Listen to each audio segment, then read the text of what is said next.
19th Airport Commission meeting to order. Roll call, please. Here. Present. Here.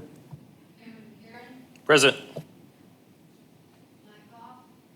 Greg Collier. Here. All right, has everyone had an opportunity to review the minutes from last month? I'll make a motion, we approve the minutes from last month. I'll second. Motion and a second. All in favor, say aye. Aye. All opposed, like sign. All right, we'll move into our comments from the audience. If anyone has any comments they'd like to bring to the commission, you have a maximum of 5 minutes. Hello, my name's Step up. Terry O'Neill, and this is Arnold Morris. I'd like to buy his Cessna 182 at the Springdale Airport in Hangar 104, and My name is Gary O'Neill, and this is Arnold Morris. I'd like to buy his Cessna 182 and assume the lease for Hangar 104 at the Springdale Airport. Fine by me. So do you have anything in writing you can present to us, or? Just the bill of sale. Do you need the bill of sale? I'd really like the hangar, the Hangar 104. specifics of everything, if you could bring that to us. He's been renting the Hangar 104 for 8 years or more. Yeah, long time, since 97, just about. I'd still like something in writing brought to the commission ahead of time, showing exactly what you want, exactly the hangar, the plane, and exactly what it is you're wanting to do. Okay, last time I was here, you guys took away a hangar, said that I was subleasing it from another individual that I bought an airplane from. So you said then that I should come and ask for permission to assume the lease. So that we're not saying no or yes at this point. You want me to just write it down But on a piece of paper? what we're and give it saying to is, you? it's a procedural issue, and that Okay. you have to be on the agenda for us to discuss it. You Okay. you can make comments, and we don't discuss on comments, so it's just a procedural thing. So if you'll put together in writing the things Greg's asked for and get them to Beth, they'll make sure they're on next month's agenda, Okay. and we can address it at that point. All right. Make sense? Does he need to come back? He does. Okay. Unfortunately, We'll come yeah. back next month, Arnold. Any other comments from the audience? All right, Colby's here to visit with us a little bit. Colby, you've got the floor.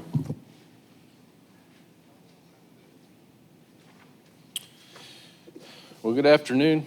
Is it afternoon yet? It is afternoon. It's been a long morning, so I had to ask. I wanted to bring something to you. We've met with each of you individually. Almost everyone here I was in on the meeting, either I or the mayor or both of us have met with each of you about a proposal that we have from Garver, and that's to do a master plan for the municipal airport. And we've also discussed with each of you the opportunity that we feel confident in with the National Guard coming to the Springdale Airport and operating there. And there's a lot of opportunities that we're becoming aware of that will come with the National Guard. We feel like we need to be strategic. We feel like we need a master plan.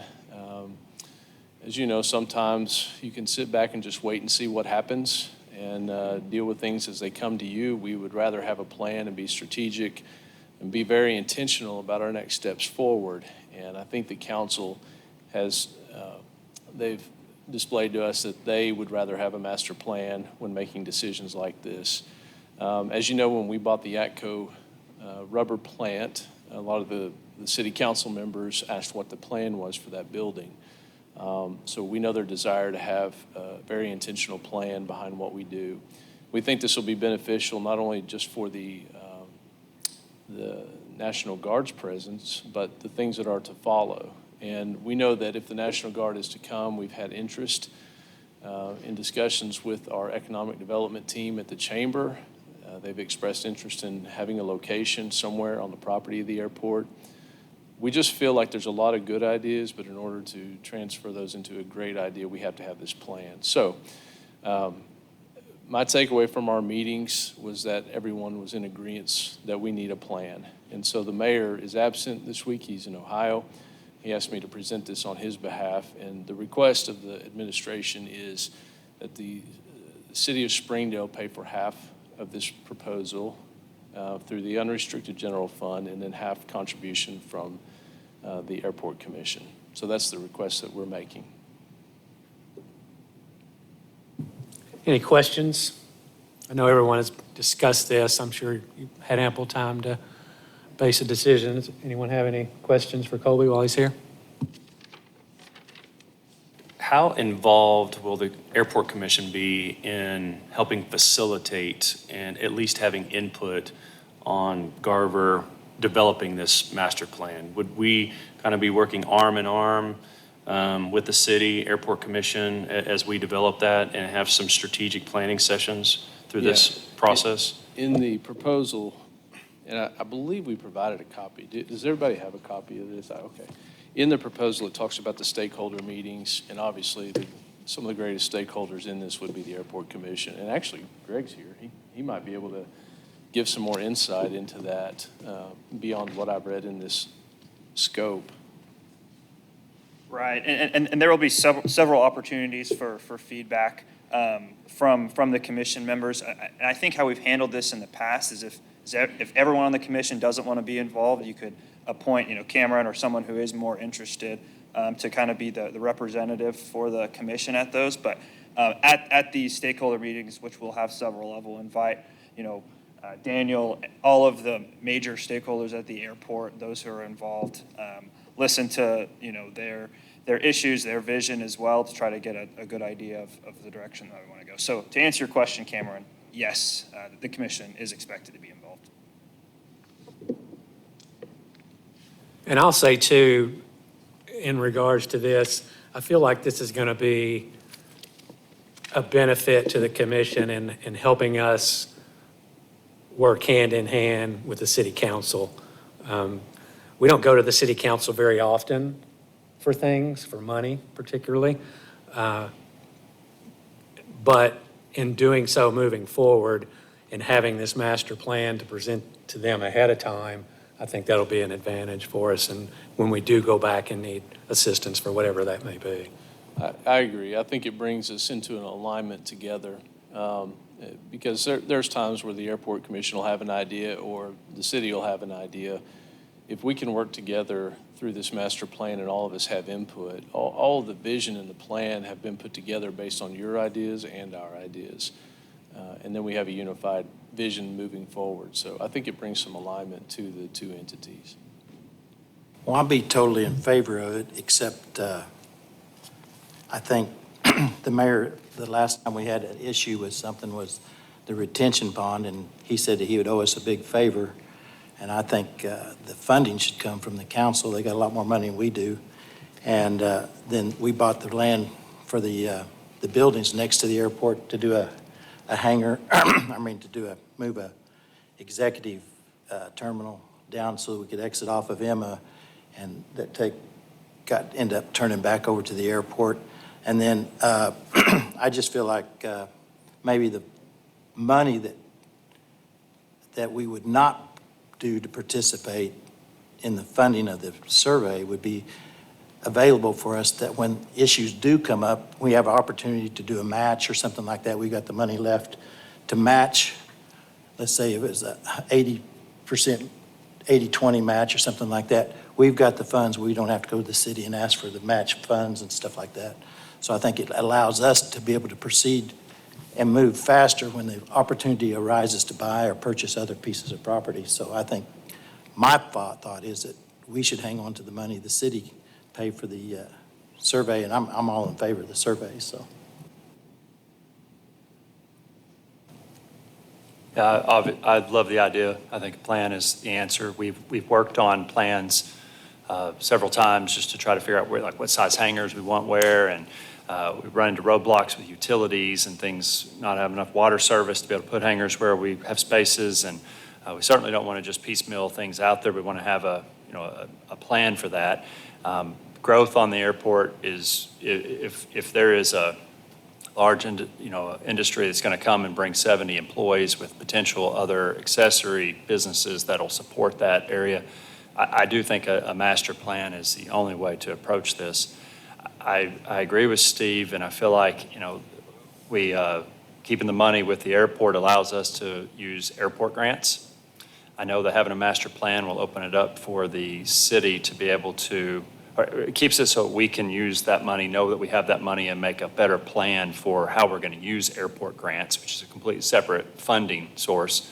I know with the master plan, it's going to make the city available to go to other people with, hey, we have a plan. This is not just asking for money, but we have a plan, and this is how it would fit into our plan of growth there. So I like the idea of doing the master plan. I just feel like if the city can pay for it, this is going to benefit the city. The airport in general is a profit source for the city. Not a huge one, but we fund ourselves and make some money back for the city. There's currently a marketing plan being done by the chamber that's going to show the economic impact to Springdale by the airport, and it's going to be mind-blowing, 25 million plus that we're bringing to the city. I think we have lots of ways to justify that the city can afford to pay for this plan.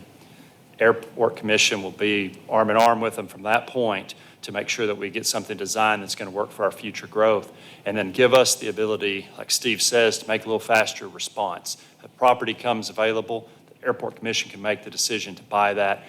A grant becomes available, because those pop up from time to time. We would have that money without having to go to the city council and ask for that money. I'd like to zoom out a little bit. And I understand the view, those 2 points. However, from the city council and the administrative standpoint, we've just included in our bond program an $11 million street improvement to the front entrance of the airport. And I could list other things of millions of dollars that we are pointing towards the airport. If we do this study properly, it shows the council that there is buy-in from the Airport Commission, there's skin in the game. The city is showing that we've got our skin in the game as well. ATCO Buildings, $3.2 million, $11 million in street improvements for an access right to the front entrance of the airport. And I think it would be appreciated by the council and by the mayor as well for the benefits that this is going to bring to the Airport Commission and the city of Springdale. We think it would be a fair share, and that's the mayor's request today.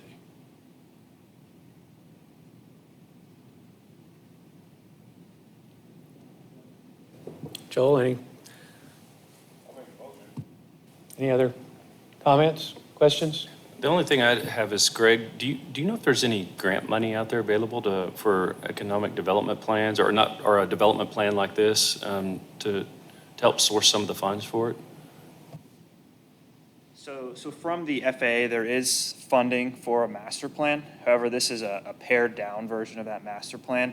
And really, we're not doing the pieces of the master plan that the FAA is willing to pay for. So this strategic economic development portion of it isn't part of what the FAA would be interested in funding. So I think whenever we had discussed it previously, it would be about a $400,000 or $500,000 master plan if we wanted the FAA to pay for all of it.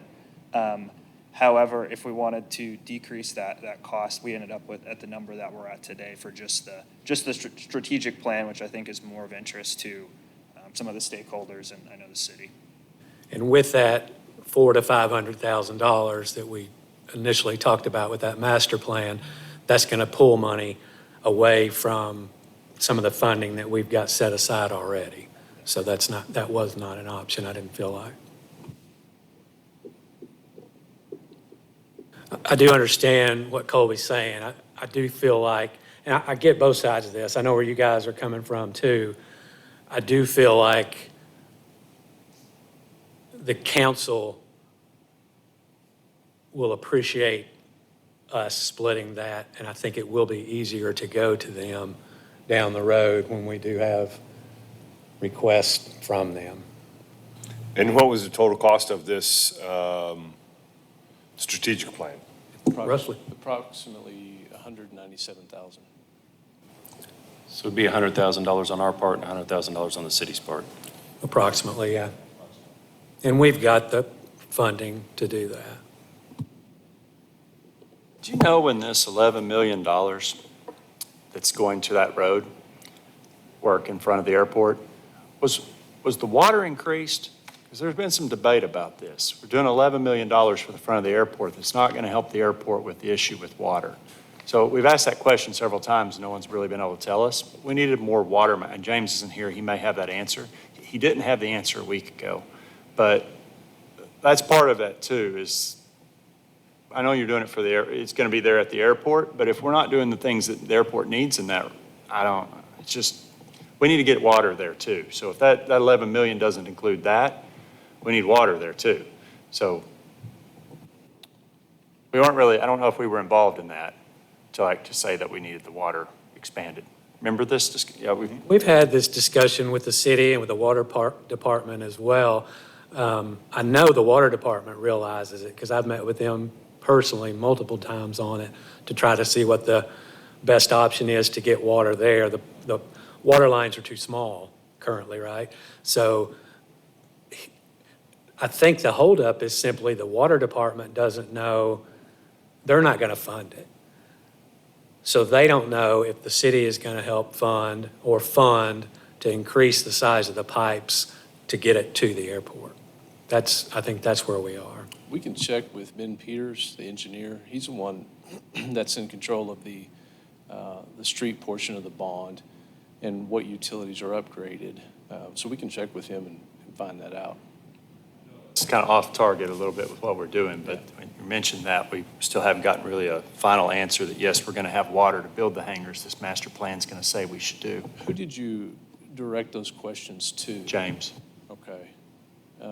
Mayor wasn't sure either. I talked about it in my meeting. So what I was told was the water lines will be upgraded to POW, but we don't need it necessarily to POW. That's great, but we need it east all the way up to the tower, on the other side of the tower, by the,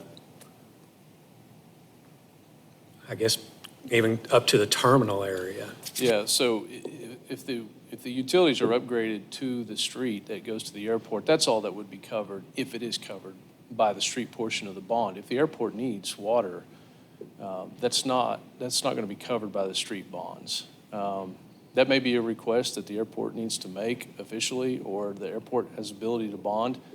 I don't know the solution. This is the first discussion I've had about it, but I'm sure it's something we'd be happy to discuss. So would that be something we have to pay for?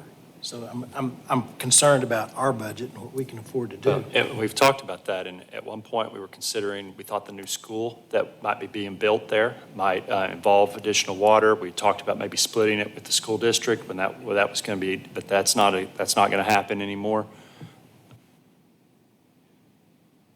This is why I'm worried about our budget, is that we have the $100,000 to do half of this. I'm just concerned there's projects like this that we're going to build this beautiful plan and we're not going to be able to execute. I mean, every 3 months we have someone come in and tell us the brilliant idea to build more hangars. And we'd love to, we just don't have the money, and we need that $100,000 to do that. We do have a grant and availability, we need that money. And we go back to the city and ask for it each time. We're good about not doing that. I thought we did a lot, and I've done research, and we don't. We really have done really well at not going to the city. So, and I know once a master plan, it's going to kind of work for us that way too. It's like, hey, we did this big master plan. How to now help us out with these? There's no assurances with that.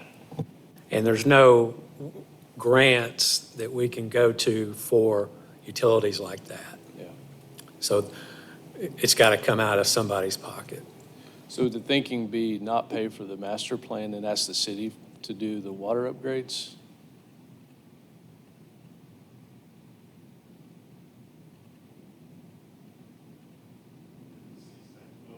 Yeah. We can always ask for everything. So, yeah. I was thinking that because and I don't know, Greg can tell us for sure, but I was thinking that the reason we are not able to build hangars in certain spaces out there that look good for us to build a hangar is because of water. So the FAA is probably more likely to say, yes, we'll pay for some utilities to get to. I don't know if they do that, but the state will. There's kind of two different pots that we're pulling from. So if one of them will pay for that, then that 100,000 can be we get the state to pay for a portion of it, not the city and not the airport wholly. So I was able to go through some emails and get some of the information. So this isn't exactly what you were looking for, but this does answer your question from earlier. So with the Powell Hangar project, the bond project, they're upgrading the 6-inch water line that's there now up to an 8-inch. So we are getting additional flows. What I don't know is we haven't ran and it's not constructed yet, so we can't, open up the hydrants and figure out how much flows there, but we can run a model and estimate that. So that's what I'll have my team start working on, is getting an estimate just so that we can know, is that going to be enough to support our future hangar development or our hangar development goals? So I think that's the next step there, Mike. Off of that or off of the one to the north? So right now, our Powell Hangar development, with the recently completed Powell Hangar, that one, we have an 8-inch line that's tying into what is the old 6-inch line. And so we have a good idea of the model in that area. However, what you guys were talking about near the tower, that I do believe is going to need a separate project that I do think the state would be able to do some funding for, as long as it's on airport property. So I think we could look at doing some waterline extensions or upgrades from Powell Street to the airport, as long as we could stay on airport property, which I think we might be able to for a good portion of that. But that would also be match money, right? Yes, that would be match money, so you'd be looking at a $300,000 grant, 80-20. Can't do that math off the top of my head, but probably 60 or 70,000 of airport money that would be required for that type of I just project. think it would benefit the airport and the city if we've got the money to be able to do things like that and to have that match money available. Our budget is a lot smaller than what the city is, and that 100,000 as a percent of our budget is a larger proportion than 200,000 as a percent of the city's budget. So I think in the long term, the city benefits with extra employment, the tax revenue that's going to be created and all that, that it benefits the city just as much or more than it does the airport commission. One of the bullet points on this contract document on page 2 involves an evaluation of the existing utilities, part of which is water. It's clearly set out. That needs to be hit pretty hard in this study. And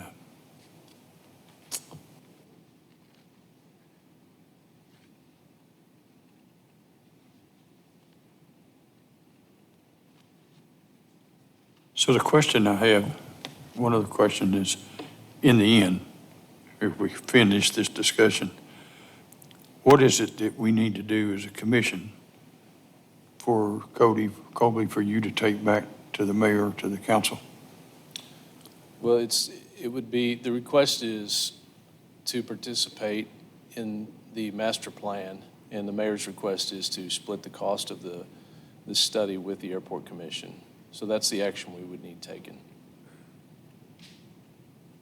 If I may, and I know this is just, it's for clarification purposes. This is, make sure that we continue calling this a strategic plan and not a master plan, because the strategic plan is the $200,000 model and the master plan is the $500,000 model. So I don't want anybody else to be coming up here one day and saying, hey, I listened to your recording and it states that you guys are doing a master plan, but we did not get all of these other things in it. So just for sake of, I will call it nomenclature, let's please stay with the strategic plan over master plan.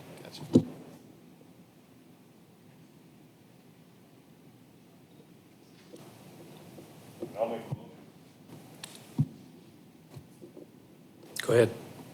I would make a motion that we accept the Springdale Municipal Airport strategic plan with a 50-50 share with the city of Springdale. Have a motion on the floor. Do we have a second? Second. Motion and a second. Roll call vote, please.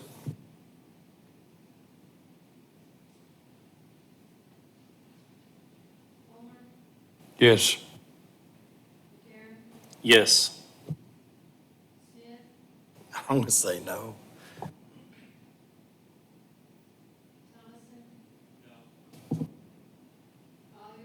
Yes. Yes.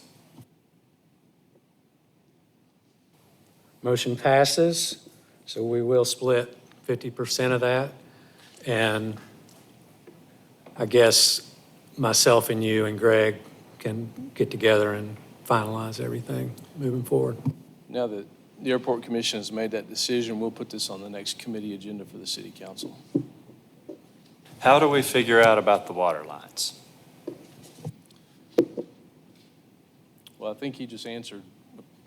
He's going to do a test for us, and when that shows that an 8-inch line is 2 inches more, we're thinking about building 20 new hangars. That's 2 inches of water. I guess it's not always demand. So I'm also concerned about, like, the whole plan of, the whole strategic plan is to try to bring industry there as well, which is going to need water, and there's going to be even more draws on the utilities. I'd like somehow we get our plan figured out with the utilities fast enough that this 11 million may need to be more money than it is to make sure we have the access, and then we'll figure out how do we use the $300,000, $400,000 extension to get us to the tower. I guess the ATCO building is city property. Do we have to switch that over and make that airport property? We just did a zoning. Do we have to ask for the zoning to be increased to make the ATCO building? Because that's going to be a straight shot as opposed to the roundabout high road that we have there. Be less money, right? Sorry. Can you, are you talking about the new road? That would be? The PAL, the improvements, the $11 million improvements to PAL.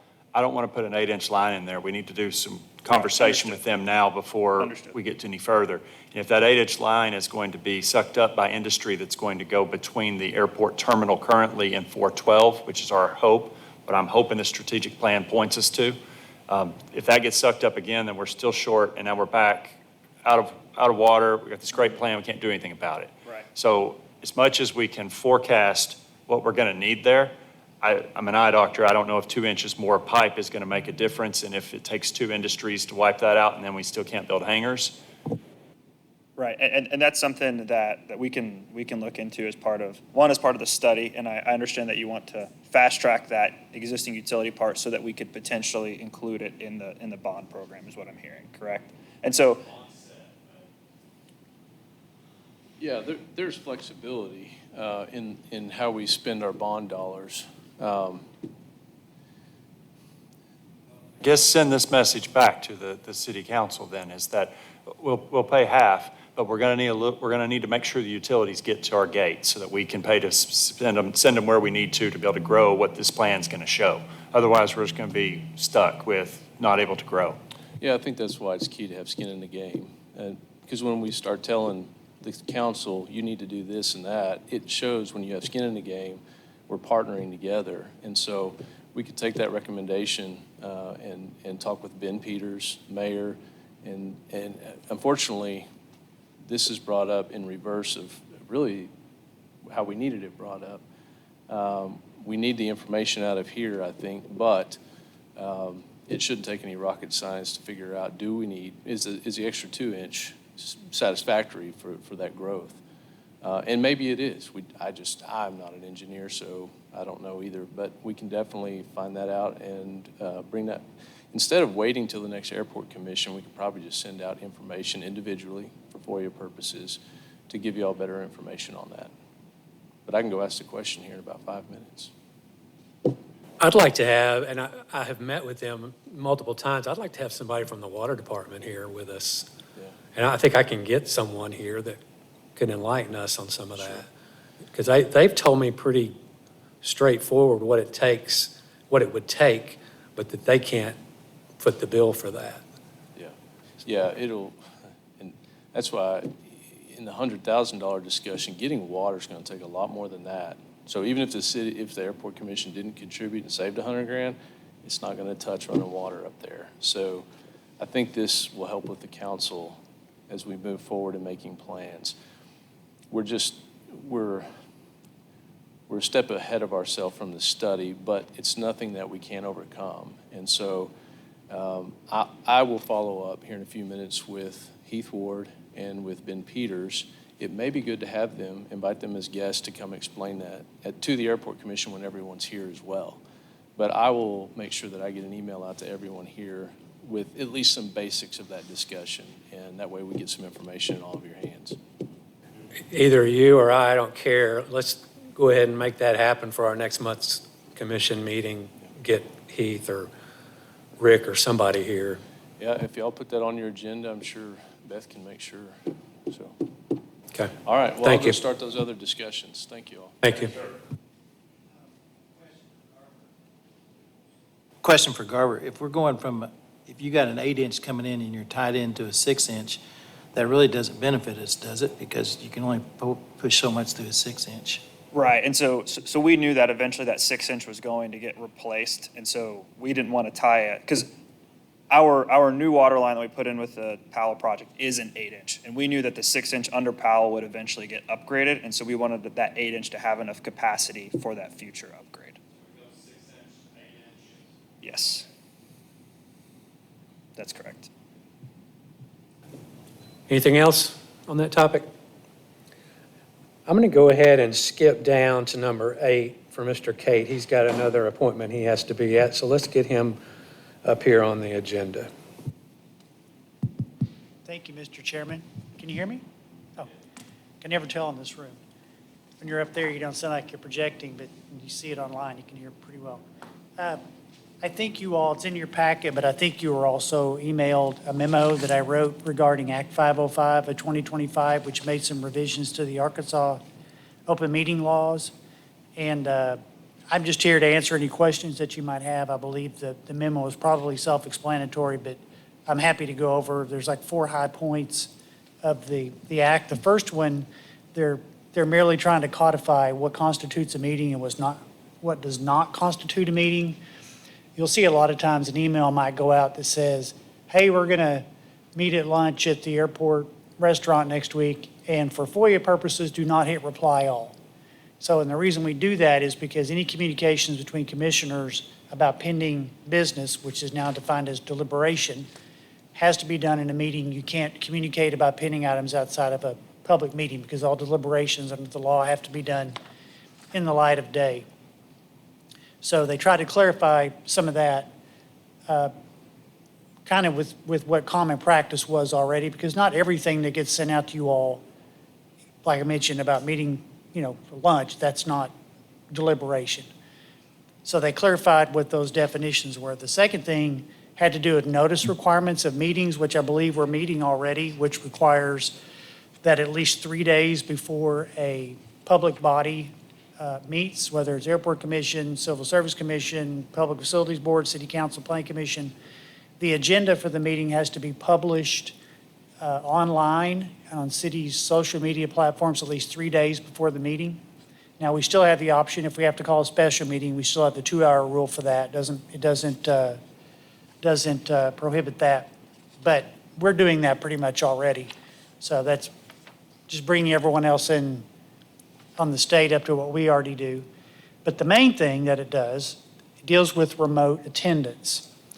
So in the past, we've been able to allow individual commissioners or members of boards and commissions to participate via remote attendance, via Zoom or via telephone. And this act, the actual language of the act says, except for governing bodies of municipalities, a public body subject to the open meeting law except for governing bodies of municipalities, a public body may adopt a policy on remote attendance. But if you adopt a policy on remote attendance, it says if you allow a board member or a commissioner to attend via Zoom, you have to let members of the public attend in the same fashion. So I don't know if you remember during COVID, we had a lot of, in fact, every meeting we would put out a public Zoom link, and it can get off the rails pretty quick with people. They're a lot more brave when they're hiding behind a microphone than they are when they're sitting in the room. But we don't have that option because the definition of governing body municipality is defined as a public entity, which includes all boards and commissions of the city. So cities don't have the authority to allow remote attendance, is the bottom line. There are other public bodies that can, but municipalities cannot. So I don't know. I think I have an idea what might have prompted that. I think there were some cities that were taking advantage of the remote attendance in some of their boards and commissions, and I believe that there were some legislators that didn't feel like the city was being transparent enough because, as you know, our meetings are required to be recorded. There was actually a bill that got introduced that would have required meetings not only to be recorded, but also to be videoed as well, because we do have some meetings that are audio only and not video. That bill did not pass, but we still are left with the requirement that we have to audio record or video record all public meetings.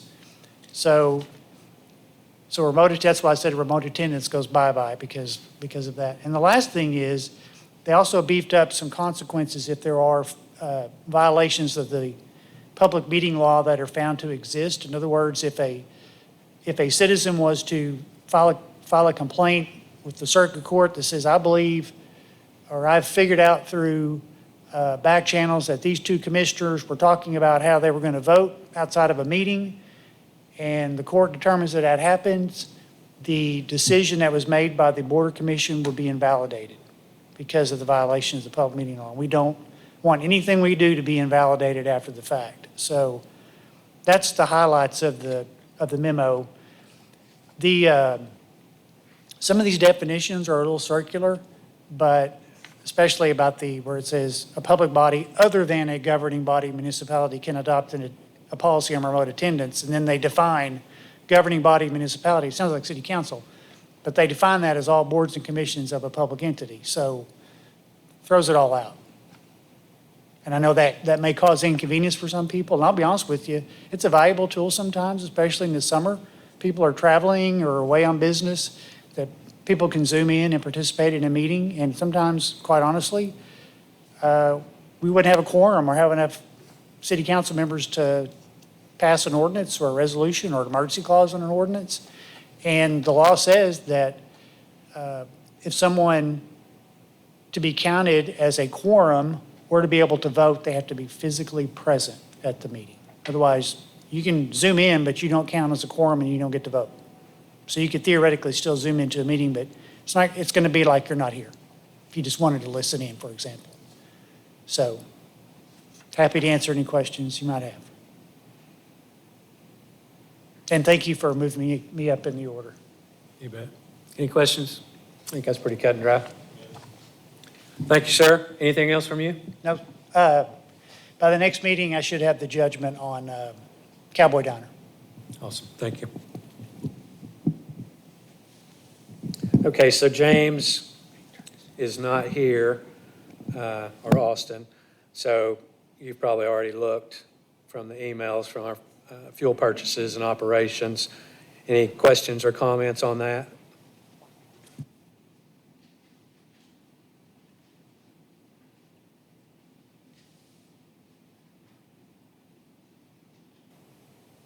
All right, Daniel, update from Summit.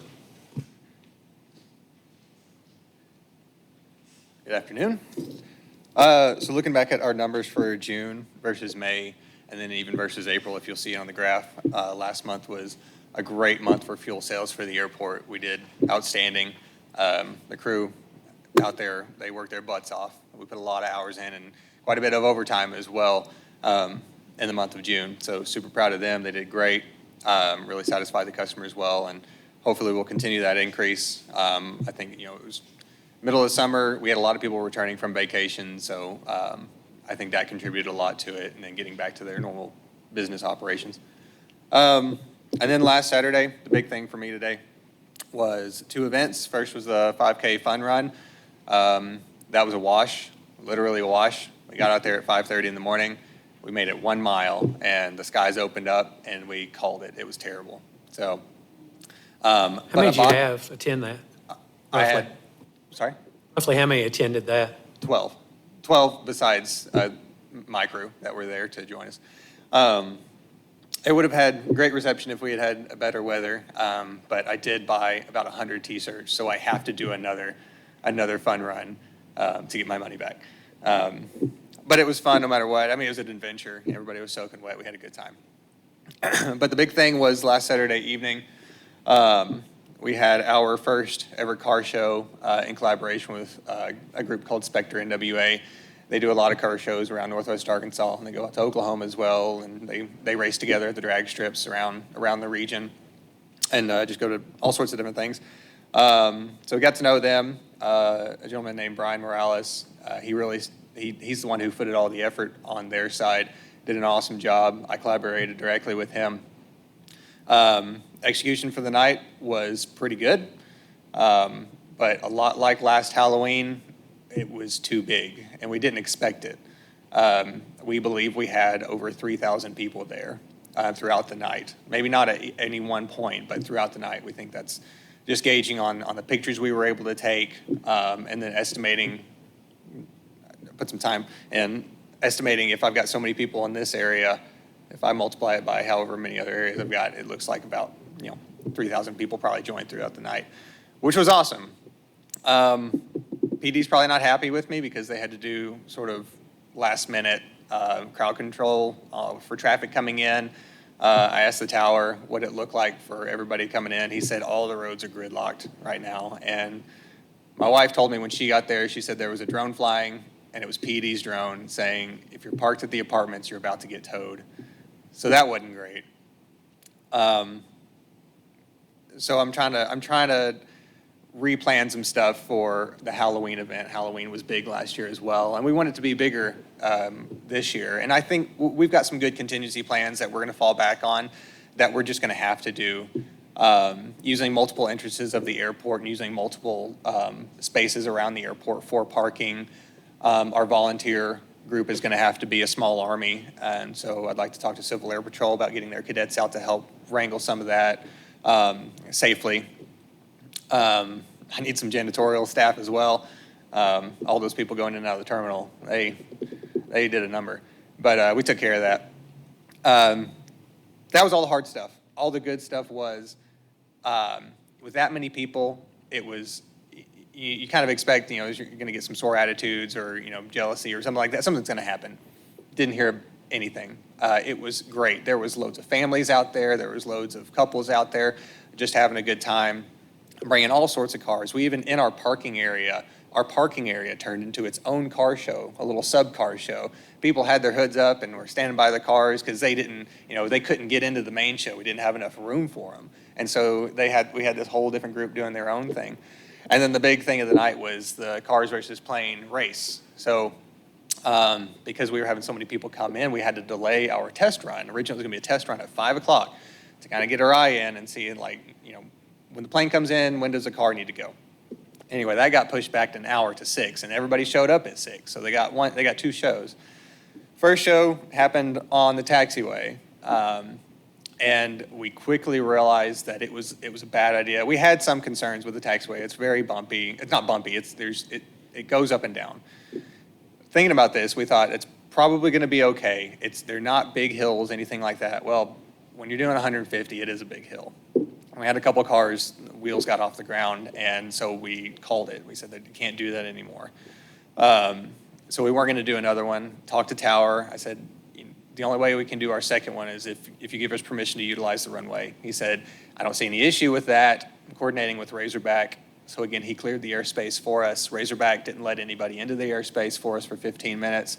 The first car did a test run down the runway on his own. And he said it was the smoothest road he's ever been on and the safest drive he's ever done at the speeds he reached. And so we decided to go ahead. Mark was in the air. He came down, and we sent the other 4 cars, and all the other 4 cars, or all the other cars, I think it's 3 others, they reflected exactly what he said. They said it was the safest drive at that speed that they had ever done. And it was a blast.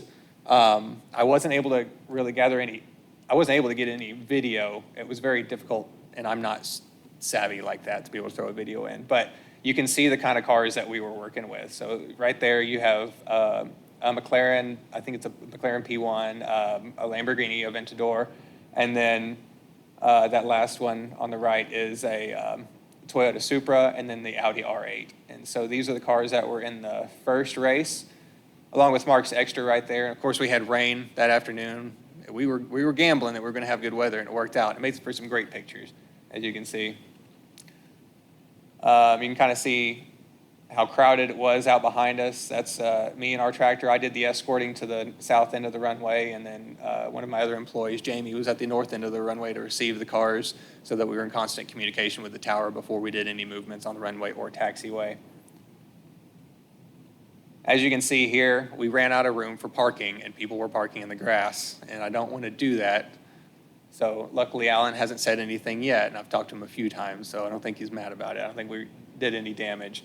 I was hearing that all along Powell Street, people had been setting up lawn chairs, and they were just watching the cars go by. So it was like we were having a parade all through Powell and 412, and people all around the airport were enjoying it. This is my favorite picture. You can see how crowded it got. And of course, this is kind of like at my level where this picture was taken. So the crowd line right here is not, it's not that dense all the way through, but it is pretty dense. Everybody was getting ready for the show, for the run. Just squeezed in tight to those ropes as they could possibly get. Being able to walk around those jets and then have beautiful cars making all sorts of fun noise was just the biggest attraction. And after the first run, word got out that this was a free event and there were supercars and they were going down the runway. We had a second wave of people trying to get in. So we sort of got the first group in, came in at 6, and we sort of filled everything up. But then we did that run, and then they started calling all their friends and family, and then they showed up. And we had people, we ended up shutting it down just before 8:30 because the weather was moving in, but we still had people trying to get in, but we had to close it down, and it was incredible. There's a shot of Mark going down. I don't know if you can see a little bit better on your screen, but that is a Maserati. And both of those, Mark got to about 170 miles an hour, and the car got to about 160 right there. And he was one of the nicest drivers. He had a load of fun. So we're hoping he joins us again one day. This is a beautiful shot as well. You can kind of see it was generally throughout the night, it was like this. You can kind of see off in the middle to the left, that was part of our parking area, but the parking went all the way around the building. We probably had 300, 400 cars in total on the ramp, both parked and in show. We also had about 100 motorcycles showed up as well, and one giant lifted truck. That was the only giant lifted truck, but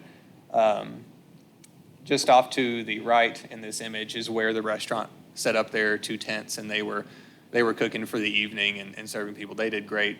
I think you said they ran out of food and had to go back and get more? I think they did. They had to go get more, and they ran out of charcoal, so they used their grills for a while, but they were putting so much food on it, the charcoal couldn't keep up. So they ran out, went and got a gas grill, and started cooking on the gas grill. How did you market this? All I did was a Facebook event, and I didn't put any money into advertising it, so you can give Facebook money and they push it out there. And I didn't want to do that because Spectre NWA also marketed it, and they're more into the social media like Instagram and Facebook and maybe Twitter. I'm not sure. So they had a little bit better marketing tools, but they already had such a strong core group of people that when they heard what kind of event it was going to be, everybody just kind of flocked to it. And then they told people they knew, and so it just sort of built from there, and it gained its own momentum. If I had put money into advertising it, that would have been a mistake. We would have had too many people. It would have been unsafe. Another thing I've got to do, I've got to have PD there. I've got to have them there. I've got to have EMTs and fire department have to be there on site just because there's so many people. It's a matter of time before somebody gets their toes rolled over and needs to go to the hospital. They wouldn't have been able to get out of the airport. We know all the other exits. We could have gotten them out, but it's not something we wanted to run into. So that's another hurdle we've got to overcome for the next few events, especially the next car show. You can kind of see the tents there for the restaurant, but this was the other side. You can see the barrier that we had. We limited because we actually had a medical jet at the airport that needed to leave at a certain time, and so we ceased our operations whenever they were leaving out and got them taken care of. But that was the only aircraft of the evening, and kind kind of talking back through with the crew, that I think what we can do, because Saturdays tend to be so slow, especially in the evening. This was after we were technically closed, the FBO, that operations die off so quickly. We might as well move our ops, basically reduce our operating area. I think we can do that safely. So for here, for example, you see that kind of line on the south side. I could have taken that over another 50 feet and put in another 50 cars. And it would have been a little bit more usable space for us. And we still could have gotten that medical jet out of there perfectly fine. All our normal ops could have gone on. And I'm going to present a whole lot more information whenever I start talking about my Halloween event, exactly what I want to do and kind of lay out. And I'll kind of touch base on some of this again. But it was good. It was incredible. We had a gentleman named Luke from Channel 5 came out. Really nice guy. He was super excited to be there. He's been covering events for over 10 years. And he said of all the hundreds of events that he's been to, this was top 10. This is in the top 10. And he asked me how long we'd been doing this. And I said, this is our first time. And he was surprised by that. And I was surprised by that. You know, everything was a surprise that evening. It was incredible. Great attitudes. People were happy. They loved it. It was a fun atmosphere. It was free to get into. I mean, when are you gonna be able to do something like that? Normally you pay $10 to get in or something. And that might be part of the future down the road, is charging for entry just to be able to cover PD costs and fire department, you know, to be able to pay for those guys. But you know, we had a great time. I need to make sure I let you guys give you guys a reminder. So if you want to show up next time, you know when it's going to be. But So the restaurant that was serving food, did they have a credit card machine, or how were they? Yeah, they had a credit card machine. I think they were also taking cash. I didn't talk to him too much. It was Jamie, myself, and she's our CSR at work, and Brian were running point on everything. So we really didn't have time to stop and talk to anybody. I would kind of touch base with them a little bit and make sure they were doing good. And every time I came by, they were happy. They were happy with how busy they were. So I know they had cards, and I think they were taking cash as well for anything. So very accessible to anybody who came up. But trying to remember if there's anything else about the evening that stood out. The drivers were very professional, very respectful of the airport property. The whole evening, I didn't hear one tire squeal. Not as people were leaving, not when the cars were rolling down the runway, none of it. They knew exactly what the city's expectations were. After talking to you guys, we had pre-run meetings with the drivers and a reminder of the expectations from our end on how they were to conduct themselves, and they were all for it. They appreciated having some guardrails, more or less, and they had a great time. They did a very good job. So really looking forward to the next opportunity to be able to do something like this. I'd like to bring more aircraft in. I'd like to do more displays. I'd like to see about getting a couple hot air balloons out there as well. If we can give hot air balloon rides and somebody could see the car show from 30, 40, 50 feet in the air, somewhere, if we can make that happen, I think that would be incredible. And I want helicopter rides as well. If I'd thought about it, we would have planned it, but that would have been amazing. That would have been great. Be sure and keep the liability insurance in mind for you guys' side, not for our side. Yes, I want to talk to Ernest before we do the next one, because that's got to be lined out as well. You know, what does the liability look like? Who takes on the liability? If we're going to do waivers, how is that all going to be worded? So I want to sit down with him next year, whenever we get ready to plan this again, and just make sure the FBO, the city, and the people attending, vendors and attendees, everything's in order, because at some point we've got to make sure that's in order. If that's not in order and something happens, I'm not going down that road. It's too difficult to think about. Yeah, that was it. Do you have any questions about the event? I got a report from it, and people were really excited. I forgot to get there, and so, but I think, Daniel, you're doing a fantastic job of managing the airport. You're doing a great job of creating visibility. Thank you. This thing, I would have never dreamed to be that big either. And But I think you're doing a fantastic job, and I just really appreciate all the effort and stuff that you put into doing this, and it was great. Thank you. Thank you so much. That means a lot. Really does. All right, that's all I got. Thank you. Thank you. All right, Greg with a Garver update.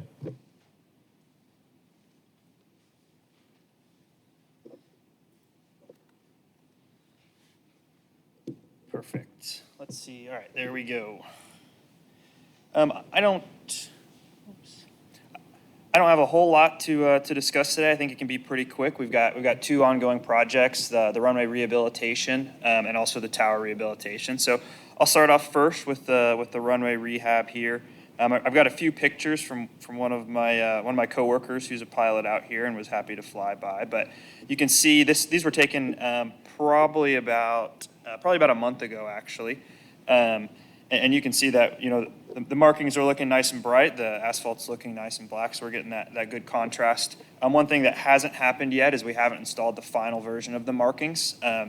That's planned for the last week of July, so here in about 2 weeks, we're going to have probably about 2 more night closures to be able to install the rest of those markings. And that's when the glass beads will go on, and so that's when we'll really start to get some reflectivity on these markings. But other than that, I haven't heard about any issues or anything from James as far as any issues with the markings or the seal coat or anything. But once we get those final markings down, we'll do our final inspection, have the contractor come out and fix anything if necessary. And then also probably about 11 months to a year from now, we'll put a date on the calendar and have a warranty inspection as well if there's any marking warranty items that need to be addressed as well. A 1-year warranty on that? Yes, sir, that is correct. So these are all the pictures I have on that, but any questions about the runway rehabilitation project? Daniel, I wouldn't mind if, I've heard several positive comments. I bet you've heard some. Any specific comments you've heard from pilots on that? Just the refresh is nice. It's a nice change visually. And then the biggest thing has been the grooving. The grooving of the runway has gotten the best comments. That's what's appreciated most. Yeah, I've got a lot of comments back on that. Awesome. Well, I will go ahead and move on. So the next project, and I've got a handful of pictures here, is the tower project, or the tower rehabilitation project. You can see here I've got some before and after pictures on the left and right. Forgive some of the pictures in here. It's hard to get a good picture of such a small space with a lot of light here. But just some reminders. This is a 100% FAA funded project, at least for the FAA portion of it. We also received a state grant to replace some of the radios. And I'll get into that in a little bit. But some of the work that's been complete to date is the intercom system. You can see that over here on the right. We've got a camera intercom so that they can see and recognize who they're going to let up to the tower. Right now, it's just a telecom system, so that should help out. They've also got an acoustical ceiling tile to help keep the noise dampened up there, as well as millwork, cabinetry, painting. All of that has been installed to date. So we're seeing a lot of good progress on the tower rehab. As far as what's left, they've got a little bit of antenna work on the exterior of the building, as well as not necessarily in the cab, but underneath they've still got to run some of their wires and connect some of the radio equipment there as well. And then finally, some carpet replacement. So those are the items that are left to be complete on the FAA portion of the contract, but we also have that state grant that I've kind of been saving, that we probably have about $80,000 or $90,000 on, that I've been saving to, one, to see if we ran into any issues throughout the FAA portion of the project. We could use that to cover any overages. But now that we're seeing that we didn't find all too many issues, we're starting to work with Mike, the tower manager, to identify what other items does he want in the tower to spend that money on. So 2 big things that he's identified so far are a backup generator and then some HVAC improvements. And so once we finish with the FAA project, which I think will happen at the end of July is when they're going to mobilize and finish that, we'll regroup, do some cost estimating on that HVAC, on that generator, and then figure out what other things we can do for Mike to help rehabilitate and improve the tower there, with the goal of spending all of the grant money that we have available. I'll zoom into these pictures just so you guys can see a little bit better here, but any questions about the tower? I just thought of a question, actually. So if we don't use all that funding, is there another area we could use it, or does it have to go towards the tower? It has to go towards the tower. Now, I wrote the grants to be vague in that it can be almost anything inside of the tower, but we won't be able to use it for any sort of water line extensions or anything like that. It'll have to be work that can directly impact the operations of the tower or within the, building or facade of the tower itself. I would think the HVAC would be pretty expensive there anyway. I am a little bit concerned about the HVAC, just because that's another thing that, it's such a small building, we don't know what we'd be getting into with the HVAC, and so that does scare me a little bit, but, so if we did decide to do the HVAC, I'd bring in one of our mechanical engineers to take a second look at it with us, and then try to keep some contingency there as well, just in case we find some ducts that we didn't know about or something else. If you've been up in the tower, I don't know if I have any pictures, but the HVAC system up there now is kind of a mosh posh, put together over the years.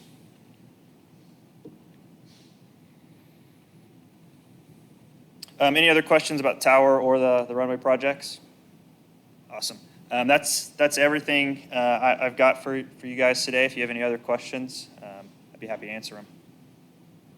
Anything? So, am I right in understanding there may be a new tower?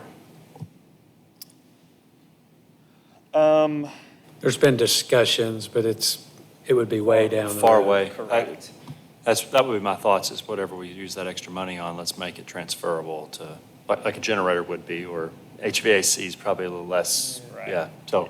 And the good thing about this is a lot of the millwork that's in there, the cabinetry and the radio is transferable, so that will be easy. But you're right, some of the paint, ceiling tile, carpet, that's going to be tough to transferable. But as far as the new tower project, I think what you're thinking of is we've applied for, the FAA has released a terminal program, so for terminal expansion, things like that. And so we've applied for that probably the last 2 or 3 years to expand the terminal and then put the tower there on top of it. That's a very competitive program. I actually got word last week that they're going to announce the grant again, so we'll probably be applying for it again here soon. But once again, that's a tough grant to be able to get awarded. So I wouldn't keep your hopes up for that grant. Anything else for Greg? All right, thank you, Greg. Thanks, Appreciate you. everyone. Any old business to discuss? Comments from commissioners? Thank you all for being here. See you next month.